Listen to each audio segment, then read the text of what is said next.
앞서 말씀드린 대로 도박을 안 한다고 해서 혹은 강제로 못 한다고 해서 재정적 피해가 발생하지 않았다고 해서 중독에서 회복되고 문제가 해결되는 것은 아닙니다. 때문에 한정 후견인 제도라는 강력한 수단을 최후의 선택지로 고려하시되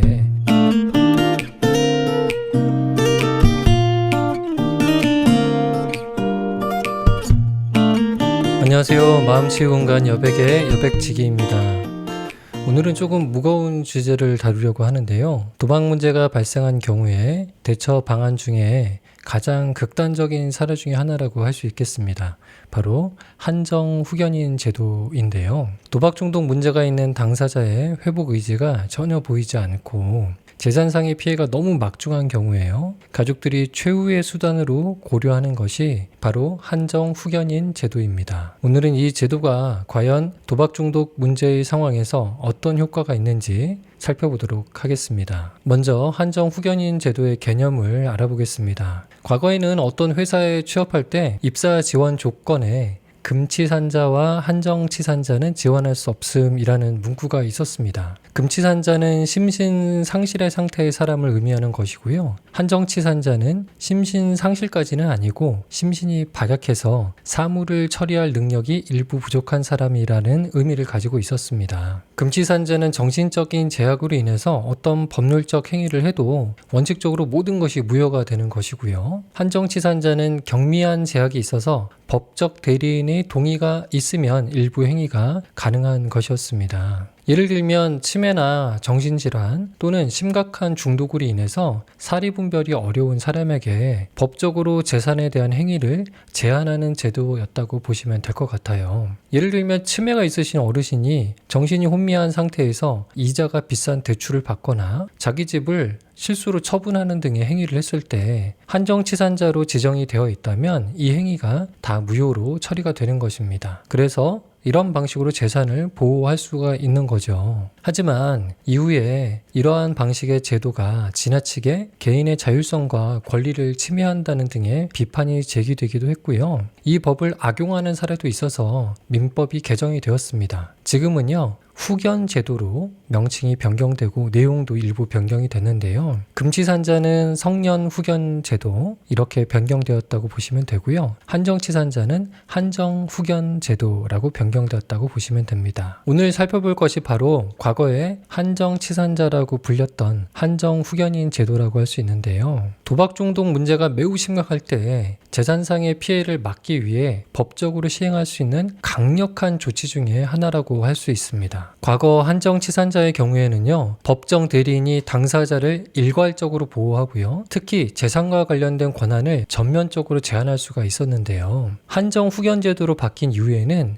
필요한 부분에 한하여서 특정 행위를 선별해서 제한하는 방식으로 변경이 되었습니다. 법령을 보면 민법 제12조 한정 후견 개시의 심판에 이렇게 나와 있는데요. 질병, 장애, 노령, 그 밖의 사유로 인한 정신적 제약으로 사물을 처리할 능력이 부족한 성인이 가정법원의 결정으로 선임된 후견인을 통해 재산관리 및 일상생활에 관한 폭넓은 보호와 지원을 제공받는 제도라고 되어 있습니다. 자, 그렇다면 도박 문제가 발생한 상황에서 이 한정 후견인 제도를 활용하게 되었을 때 얻게 되는 효과가 뭔지 먼저 살펴보도록 하겠습니다. 첫 번째 가장 핵심적인 효과는요, 재산을 보호할 수 있다는 것입니다. 중독 문제가 있는 분들이 가족들 몰래 재산을 처분해서 도박을 하기도 하고요. 자기 주거지나 주택 등의 재산을 담보로 해서 대출을 받는 경우가 매우 빈번합니다. 이런 경우에 한정 후견인 제도를 통해서 중독 문제가 있는 당사자를 피한정 후견인으로 지정하고 가족 중 한 명이 한정 후견인으로 지정이 되면 이러한 피해를 막을 수가 있습니다. 대출이나 담보 설정, 부동산 매매와 같은 특정 법률 행위에 대해서 한정 후견인, 즉 대리인의 동의가 반드시 필요하고요. 이 후견인의 동의 없이 이루어진 행위는 취소할 수가 있어서 도박 자금 마련을 위한 재산 처분이나 과도한 대출을 막을 수 있는 효과가 있습니다. 두 번째 효과로는요, 가족들의 수고를 경감시킬 수가 있어요. 도박 문제가 발생했을 때 가족마다 대처하는 방식이 약간 차이는 있습니다. 그런데 대체로 많은 가족이 도박 문제가 있는 당사자의 재정 관리를 통제하곤 합니다. 당사자와의 합의를 통해 당사자의 요청에 따라 그렇게 하시는 가족들도 있고요. 그냥 강제적으로 그렇게 하시는 경우도 있습니다. 어쨌든 당사자의 재정 관리에 가족들이 신경 쓰는 것이 여간 힘든 게 아니거든요.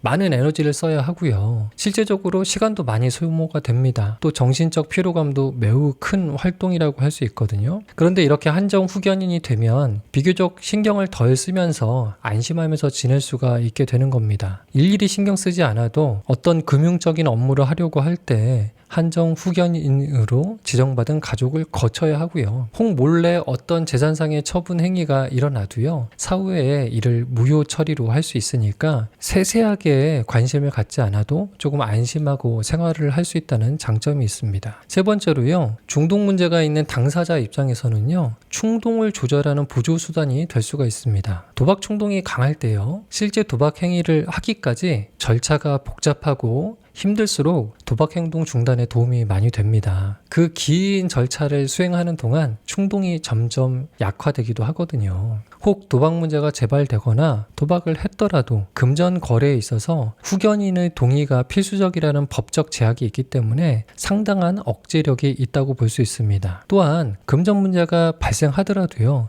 그 피해의 규모를 매우 줄일 수가 있고요. 긍정적 효과만 있는 것은 아닙니다. 부정적인 효과도 있는데요. 몇 가지 살펴보겠습니다. 첫 번째는 자율성이 약화된다는 겁니다. 양날의 검 같은 것인데요. 모든 재정적 결정권을 타인에게 넘기게 되면 상대적으로 자율성과 책임감을 학습할 기회가 박탈되는 상황이 됩니다. 중독의 회복에 있어서 가장 중요한 출발점이 자발적 동기라고 할 수 있거든요. 또 장기적인 회복을 위해서는 자기 결정 능력과 책임감이 필수라고 할 수 있습니다. 그런데 이런 강력한 외부적인 제약은 수동적인 태도를 강화할 수도 있거든요. 두 번째로 상황에 따라서 가족 간의 갈등이 심화될 수도 있습니다. 이 경우는 중독 문제가 있는 당사자가 이에 동의할 마음이 없거나 부족할 때 발생할 수 있는데요. 또 가족들이 회복이나 치유의 관점이 아니라 오로지 이 제도를 통해서 통제와 감시의 수단으로 삼겠다 이렇게 마음먹고 접근할 때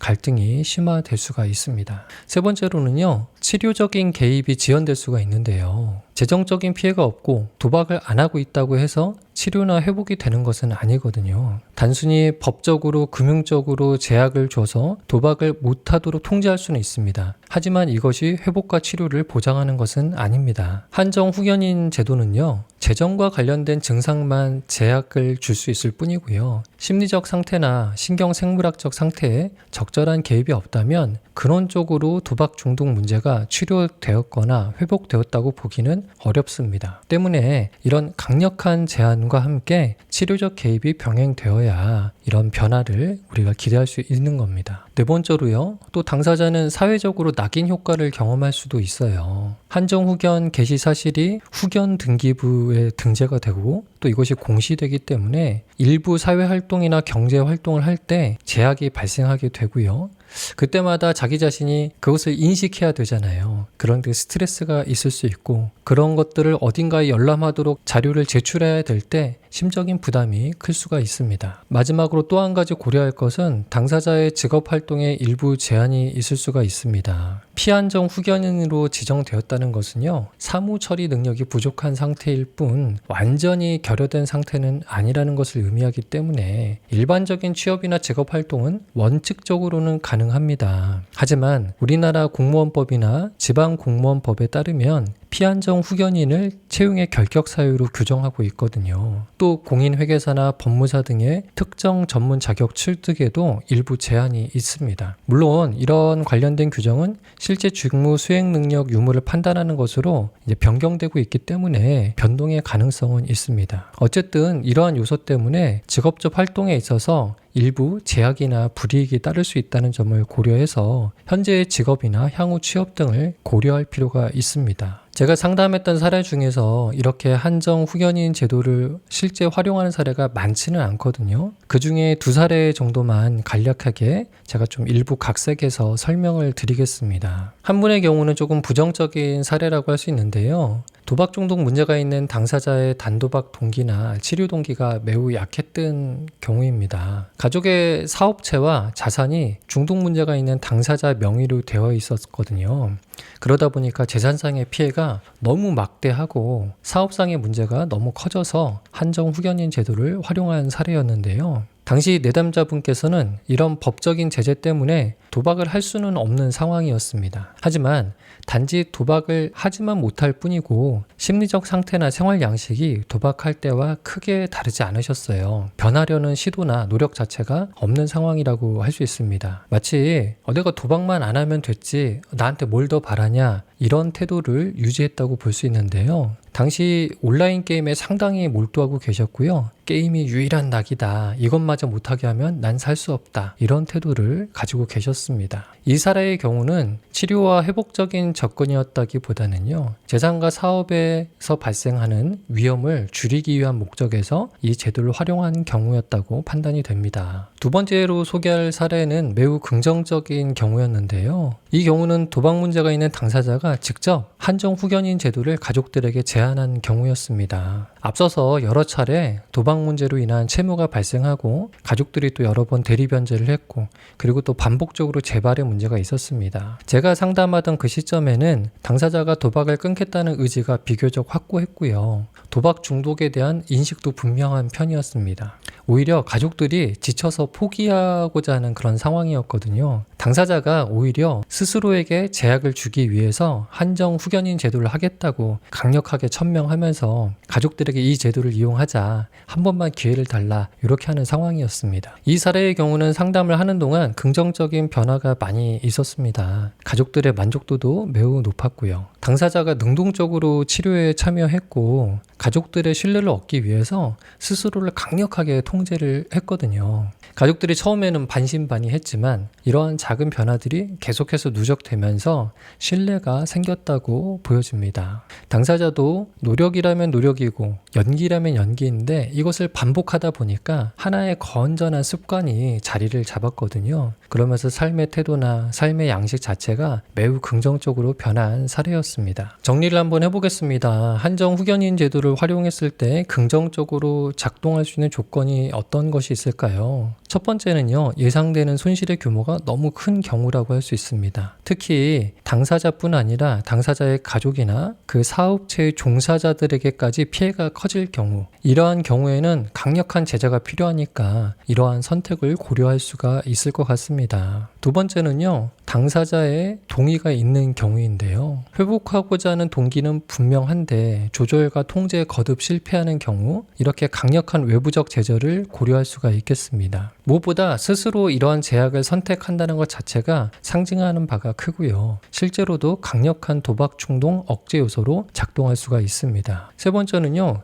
가족과의 건강한 협력 관계를 형성한 경우인데요. 가족 중 한 명이 강력하게 법적으로나 금융적으로 제재를 할 수 있는 권한을 대신 행사하는 것이기 때문에요. 서로에 대한 신뢰가 매우 중요하다고 볼 수 있습니다. 또 도박과 관련 없는 상황까지 자칫 개인의 자율성이나 권한을 지나치게 침해할 수도 있거든요. 그래서 이에 대해서 현명하게 판단하고 대응할 수 있는 가족 구성원이 후견인의 역할을 맡는 것이 중요합니다. 절차와 방법을 간단히 살펴볼 텐데요. 저는 물론 법률 전문가가 아니라서 간략하게 소개만 드리겠습니다. 구체적인 내용들은 변호사나 법무사에게 자문을 구하시는 것이 좋을 것 같아요. 일단 이 제도를 활용하려면 가정법원에 한정후견 개시 심판을 청구해야 하는데요. 이 청구를 할 수 있는 대상은 도박 중독 문제가 있는 본인, 또 배우자, 사촌 이내의 친척, 부모나 자녀나 형제자매, 사촌까지 포함합니다. 또는 검사와 지방자치단체의 장입니다. 신청 사유는요, 도박 중독과 같은 정신적 제약으로 사무를 처리할 능력이 부족한 경우다라고 할 수 있습니다. 가정법원에 한정후견 개시 심판 청구서를 제출하고요. 이후에 요청되는 서류들이 있거든요. 그런 것들을 추가로 제출합니다.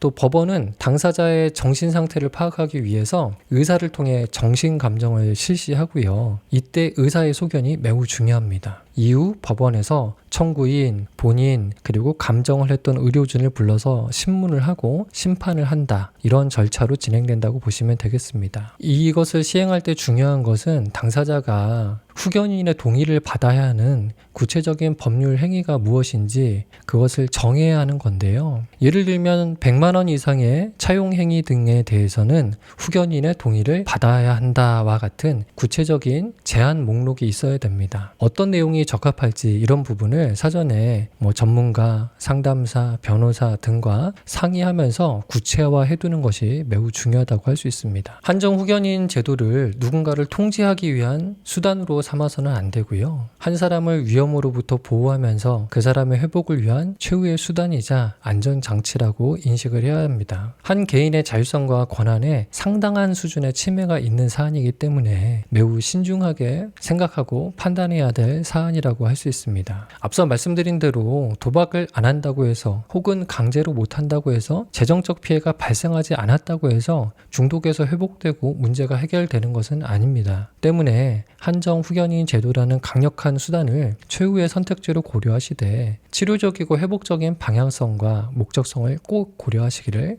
당부합니다. 지금까지 마음치유 공간 여백의 여백지기였습니다.